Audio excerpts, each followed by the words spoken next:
Hey, Randy. Yo. I'm getting my coffee. Give me a sec. Okay. Nice setup, dude. Thank you. That is really nice. I can tell you've done this before. Oh, man.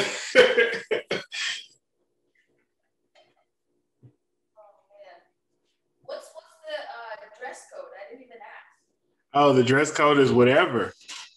The dress code is whatever. It don't even matter. I'm over here sporting pajama bottoms and a nice shirt. I was gonna rock this. I was gonna rock this, but I'll let you be the judge if you think it works or not. Oh, you gotta go all the way Brooklyn. Do it. You know that bucket hat and you got the Randy, just do it. All right, my mom gave me this. Oh, see? Even more reason. My mom gave me the bucket hat. Greetings and salutations. You are tuned in to Milkshake Scholar Season 2.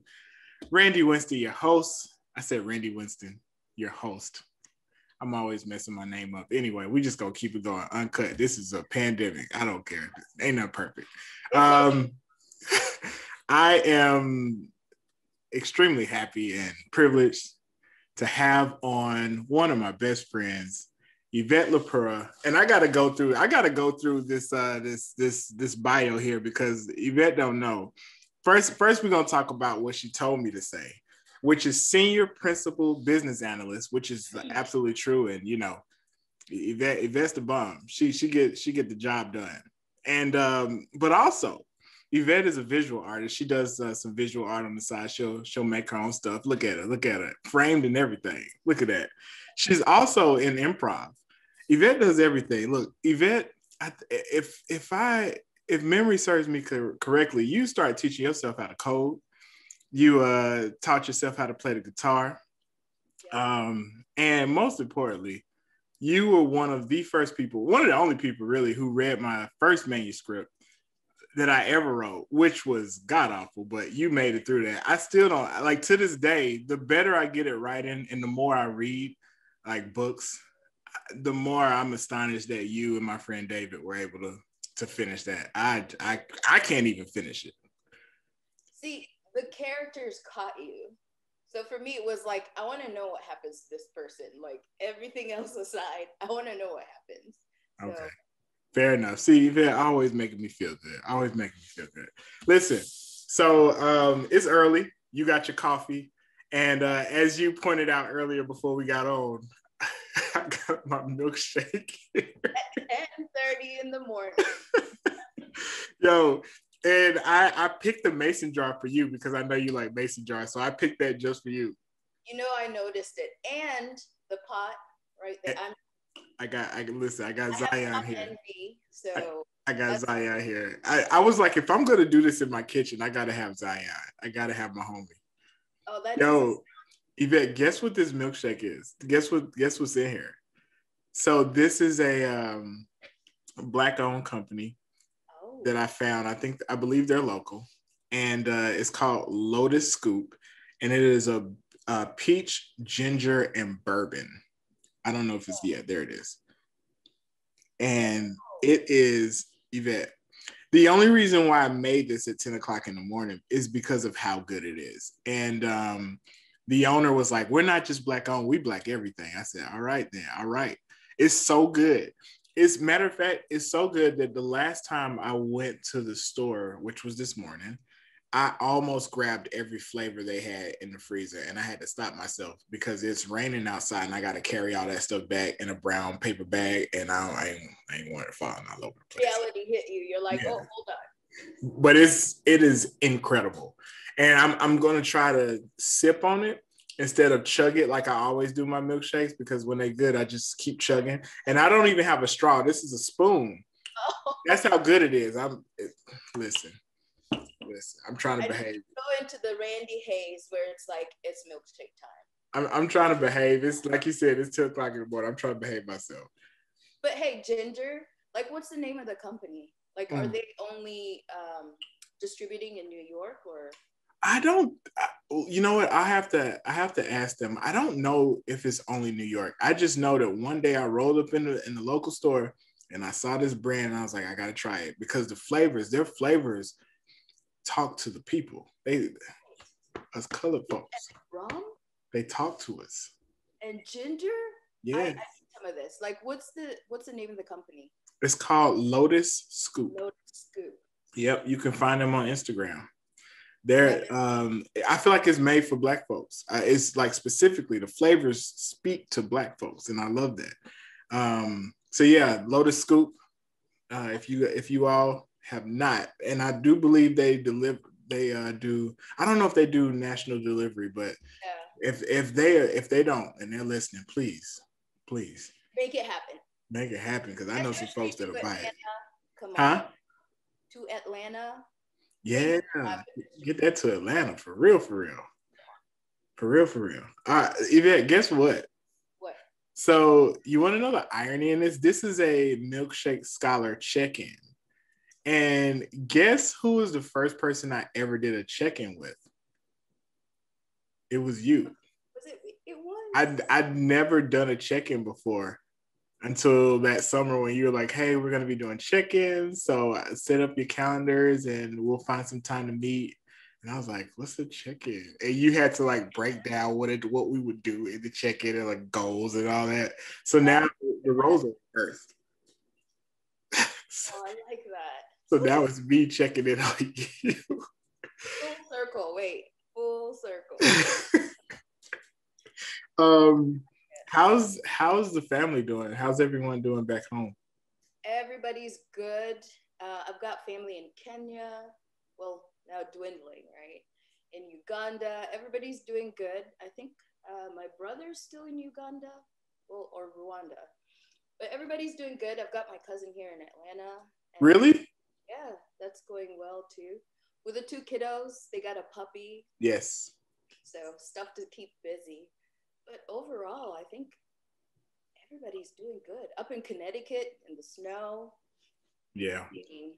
Thankfully, everybody's doing good. Like none of this stuff has impacted family. The group WhatsApp keeps going. So do you feel like once it's safe to travel, you'll be more eager to get out and see them?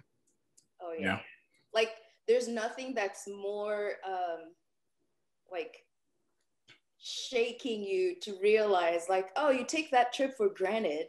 Because I remember the last time I went, I was like in the village, I was like, oh, look, there's lemons on the tree. And now I'm like, oh man, lemons on the tree.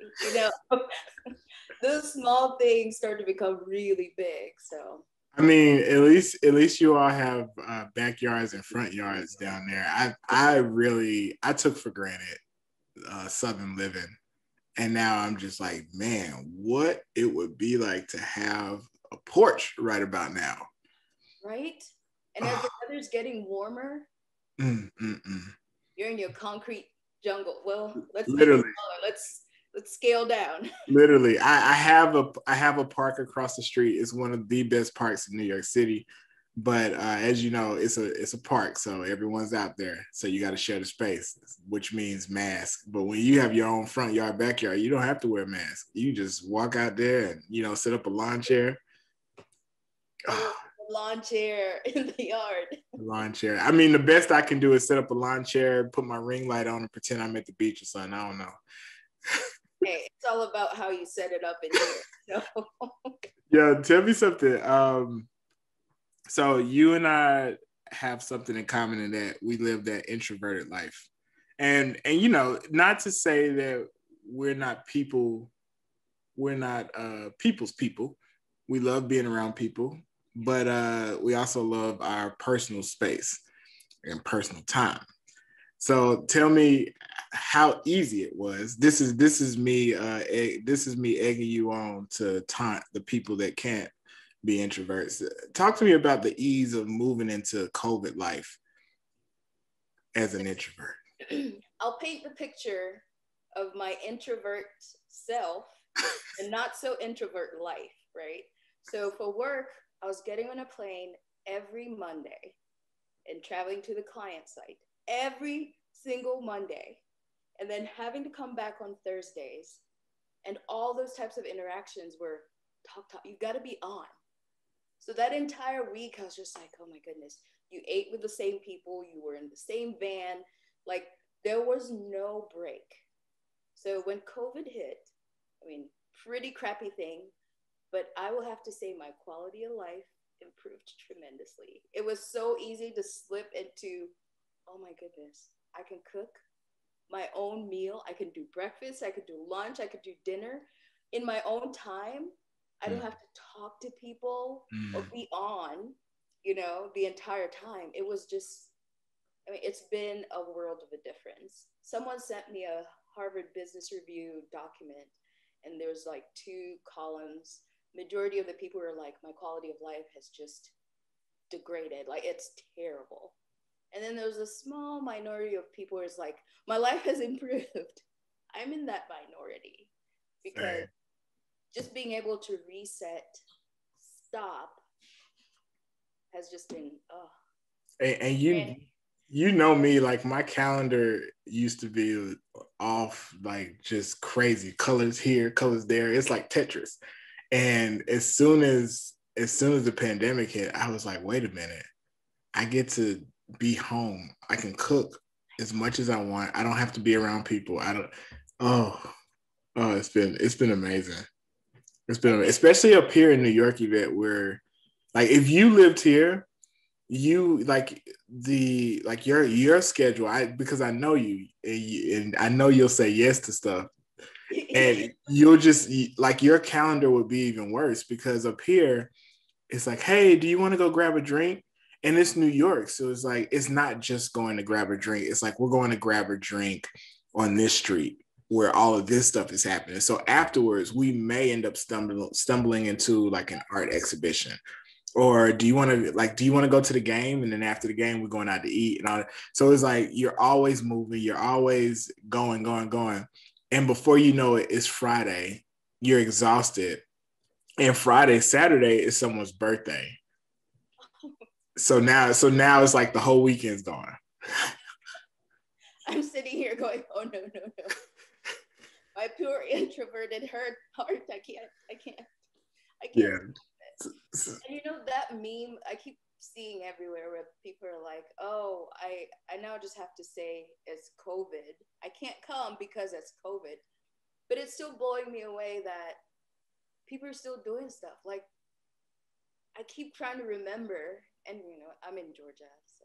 Yeah, I'm not gonna say his name, but one of my boys hit me up last night and sent me a video of him at the strip club, and I'm like, yo, we are in the middle of COVID. I know you live in Atlanta, and for folks that are watching that ain't from Atlanta, strip clubs are different. It's a part of the culture. You just have to live there to know. But he is at the strip club during COVID. I'm like, bruh. I mean, I know Atlanta is open, but why don't the strippers have on masks? But that's another story for another day. Listen, I just want everybody to be safe. I just want to make it through this. We have lost, on a serious note, we have lost today is probably more, but at least 500,000 people. And I remember, I'll never forget, I was texting my super in March, and literally the next week we got notice that him and his wife passed away from COVID. So I lost some family members. I know friends that have lost cousins and mothers and fathers. So it's like, yo, let's just be patient, wait on our vaccine, follow orders, and when it's time to get back to partying, we can do that too.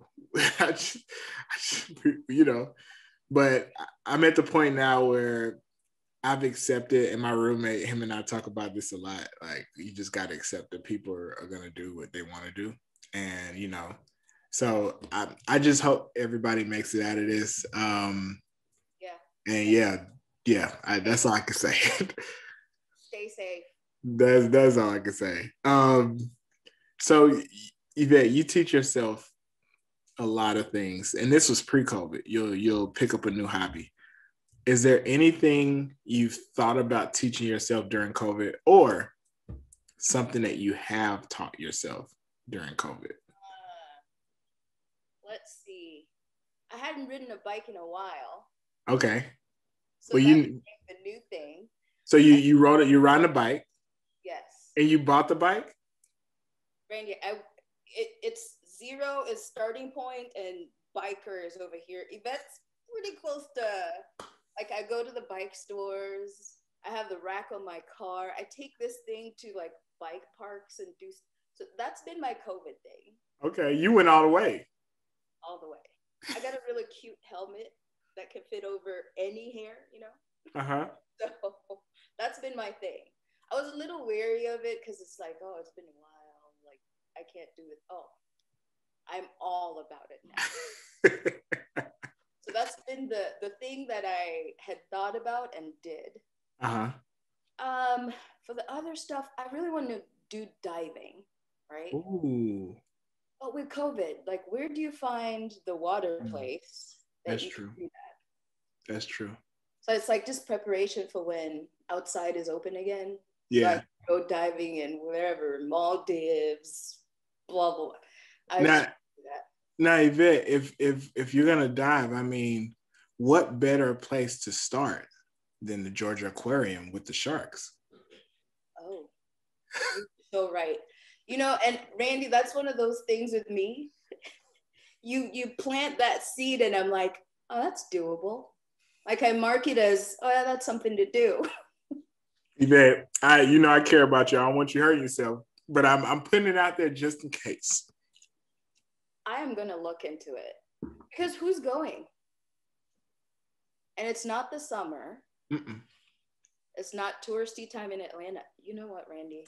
I'm going to write this down.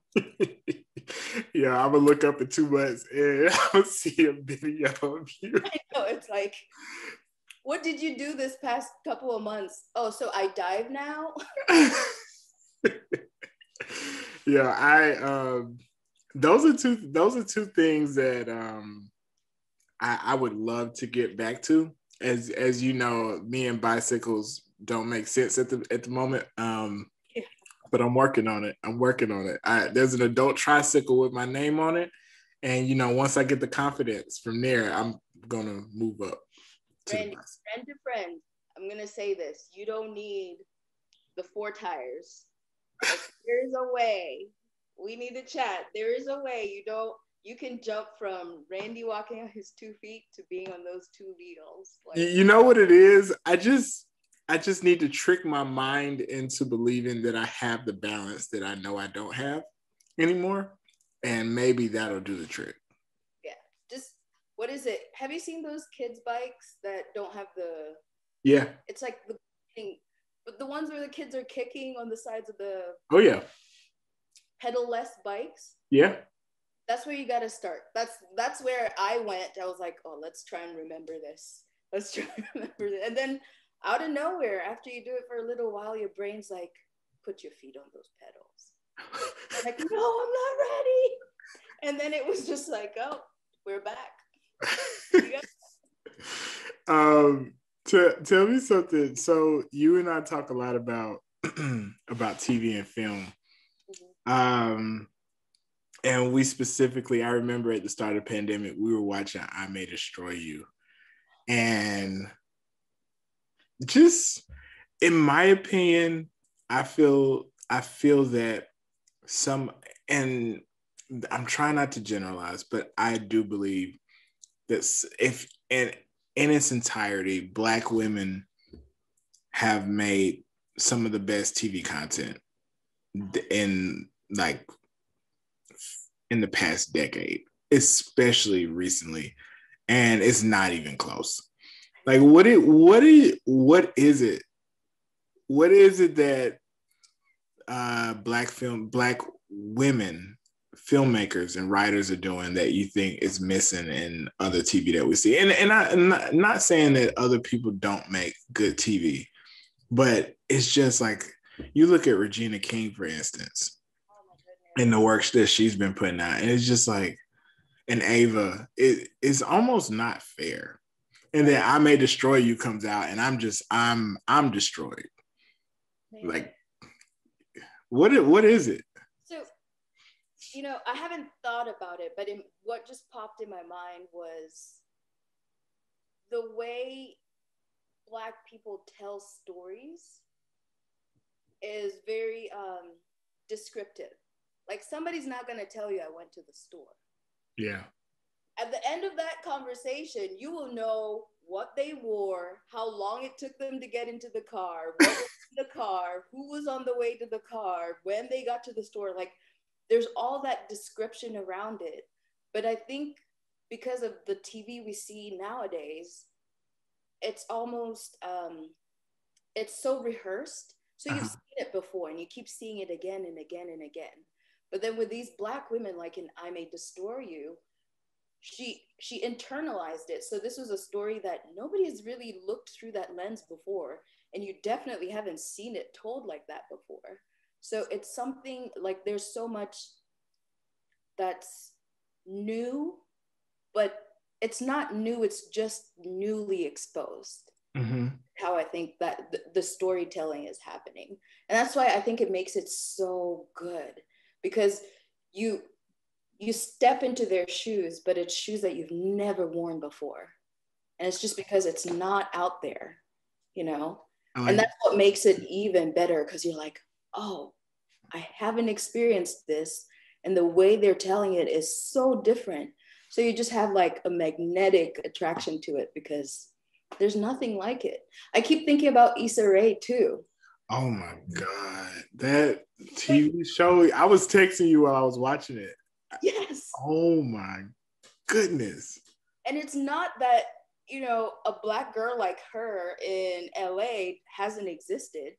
Right. It's just that lens has never been, you know, it's never been on camera. People don't know what that looks like. And then for somebody watching it, anybody, I think she has fans that span any racial group. But just for Black people, it's like, oh my gosh, that's my friend Sally. Like, you have that connection. But for other people, it's, oh my God. I was thinking about this a couple of weeks ago, and I was like, man, I forget, you and I were texting, and we were it was when we were texting about coding. So this wasn't a couple of weeks ago. This was last year. And you were like, yeah, if you just copy and paste, like you pretty much got it down pat. And I'm just thinking about how easy that works for you in comparison to me, who's just overwhelmed trying to figure out where to place this code, how to get this text box to move over here or whatever. And I'm thinking to myself, man, one of these days I'm going to get a text from Yvette and it's just going to be a picture or like a screenshot of you accepting a job at NASA or something. I feel like that's like the new frontier for you. You're just going to be like, yeah, I taught myself this, NASA found out, and now I'm working over here. I'm moving actually. So Randy, this is serendipity. But I have been, you know, thinking about what's next, right? I think it's the healthiest thing to do. Yeah. And it sucks here. Earth is just not doing it anymore. And there's all these pioneers that are like, oh, let's do exploration of space. I want to be in that group. So when you said NASA, I was like, oh my gosh, did I text that to Randy? I think I've told you. But the fact that it's there in your mind, like this is validation for me. Like just to keep pushing towards that. We on the same wavelength. Yeah, I appreciate this. But I think, you know, people keep dreaming for now. And by now it's like next week, 6 months from now. It's like, no, I want to dream for tomorrow. So it's gonna be big, but I need to scare myself and challenge myself a little bit to get there. So I got you. It's doable. Like it is doable, especially for you. Yeah. Especially for you. I had a couple. I was listening to songs yesterday. There's this. I think she's a chef. I'm not sure on Instagram, but she posts the best, like just calming, serotonin-inducing videos about her process with cooking food, and she has a playlist that goes with that. So I was listening to that playlist, and there's all these songs, and I was sitting, like I was cooking in the kitchen. I was like, what is this music? Like I was in this like almost floating but it was the perfect mix. And there was, I think, one song in there, "Don't Let It Get to Your Head" or something like that. And I was like, I need to send this song to Randy. Like, there's something so funny about it, but it's like you validate yourself, but hold on. Just let it build up a little bit. Don't let it get to your head. Wait, is that the sister with the afro? Because there's one I follow who she'll put on music, but her clips are usually pretty short. So we may be talking about two different people. I'm pretty sure I've sent you like her cookie recipe. Like for this month, for Black History, she's been putting anything black. So she has like, you know, the black garlic. She's been using it into aiolis. Like, if you just want like relax your mind and watch somebody cooking with some ASMR, she's I've never used black garlic. I might need to try it. Oh, it's a different flavor. Ooh, that's what I like to hear. Yeah, my cousin's wife got me some, and it's not, when you think garlic, it's not garlic. Like I don't know if it's heightened because I like garlic, but it's a different take on it. I'm gonna look it up. That's the good thing about these check-ins is, you know, once it's on IG, I can always like go back and look for information when I'm like, what were we talking about? Like, oh, there it is. I got two more things. So I was thinking about this pre-COVID, actually, funny enough. And it was after my trip to London and Prague. And I got back home and I had been talking to a good friend of mine about this that trip for a while, but it's thinking about being more intentional when I travel and not just doing it just to say I did it or like I went there or whatever. Yeah, just to check it off or like just to show people like, oh, look where I went. Which, you know, listen, however you live, that's how you live. But I think for me, I want to be more intentional when I travel. Do you have any tips? Because you've been around. You've been around.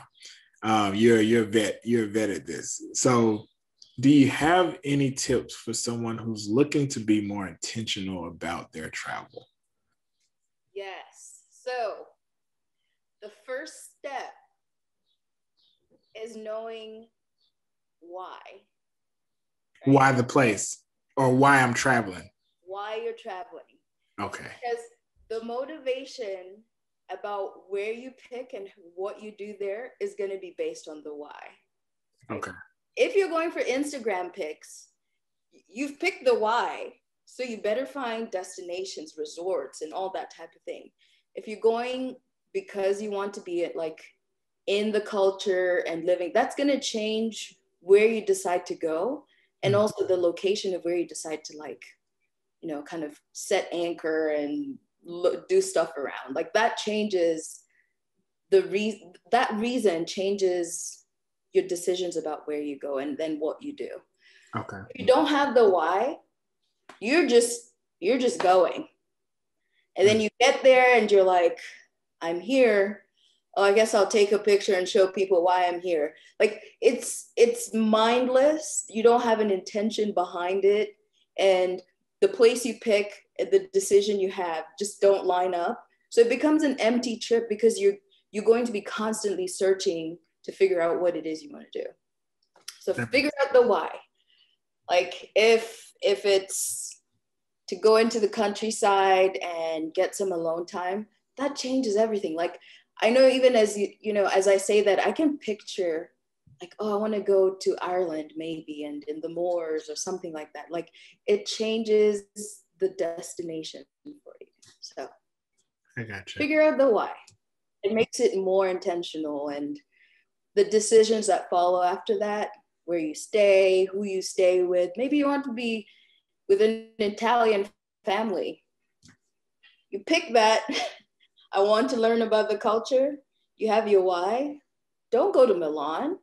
You go somewhere in the Alps, like Domodossola or something, and then you live in this small town and you're in the culture, and it's going to check the box for you in that sense. So gotcha. That's what makes it intentional. Yep. Love that. All right. That's something to think about. Okay. So tell me, last thing I want to talk to you about is the song. The song that plays during the opening credits of your biopic. Man. What is the song? I have struggled with this one, right?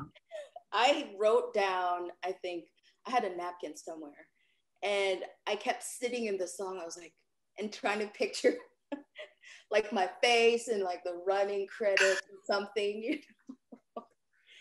And then I went through an exploration phase. You know, I'm gonna veer a little bit. I am so impressed you haven't touched your milkshake. It's still sitting there. I'm gonna plug my boy Jonathan, who told me that I need to stop drinking the milkshake when I'm talking to folks. Like, don't guzzle it all down, because you know it don't look. It's not appeasing to the eye. So I'm trying to work on, because Yvette, it's taking everything.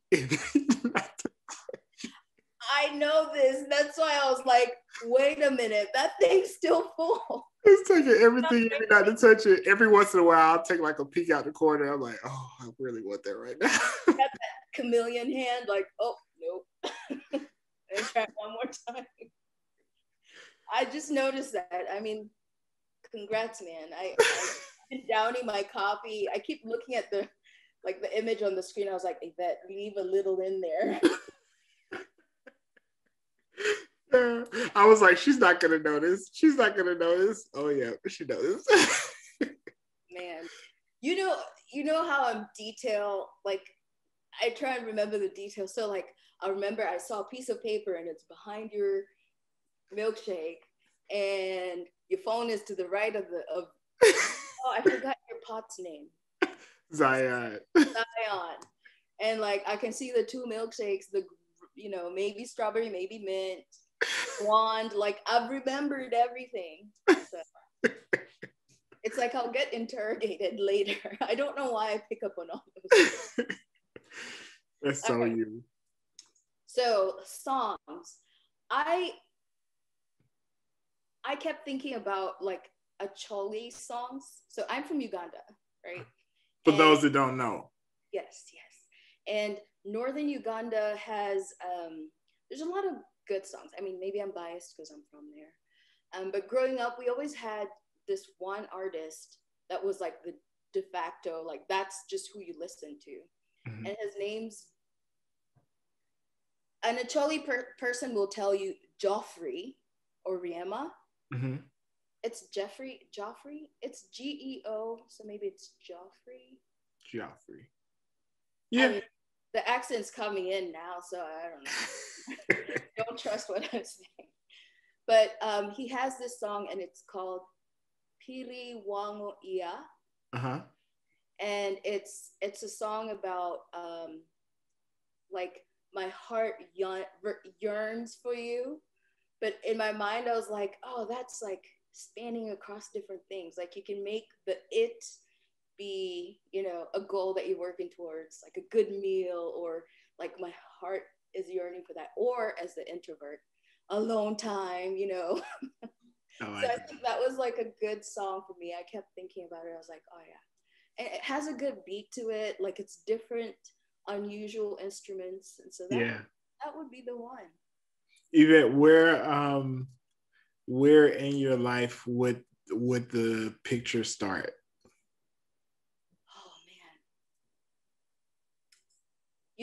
My family always tells this story about me crawling to a mango tree. Out yard, and my granddad, I would, babble and try and get my granddad to come and get me a mango from the mango tree. I think that's where it would start. Like, oh, I like that picture. Right? I like that. Yeah, that's dope. Yeah. Now I'm thinking of mangoes, man. Ooh, I had one this morning. Okay, now you're just bragging. Like, what type of mango? I'm serious about my mangoes. If you can. So I don't know what type it was. It was from the store. They usually cut them up. At the store I go to, they cut them up and put them with like berries or something. So I was able to get one of those. I just needed, the temperature went up a little bit this morning and I was a little hot. So I was like, I need like a melon or a mango, something. You can see the Atlanta sun that's probably messing with the light. I see that. It keeps trying to come. So I got a bike ride in my future. Thank you for coming on.